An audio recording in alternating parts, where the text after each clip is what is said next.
Hello everyone, welcome back to our channel Login Ed. In this video, I will guide you through how to highlight text in Pages on Mac. For that, first of all, open Pages and then type a text that you want to highlight. Basically, there are two ways to highlight the text on Pages. Let's go through the first one. First of all, select the text that you want to highlight. Then on the top, you will see Insert option. Click on it. Under the drop-down, you will find out Highlight option. Simply tap on that. Now your text has been highlighted. Whenever you click on the highlight, you can see you can add a comment to that particular text. This is the one way to highlight your text in Pages. The other way is you just have to select the text at first. Then on the top right, you will see Format option. Make sure that you have opened it.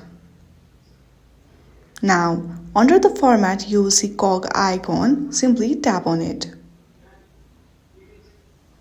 Then from the drop down, at the last, you will see text background option. Click on it. From there, choose a color that you want to do highlight from, and that was it. You have successfully highlighted your text in Pages. I hope this video was helpful. If you like this video, then please do not forget to like and subscribe to our channel. Thank you for watching.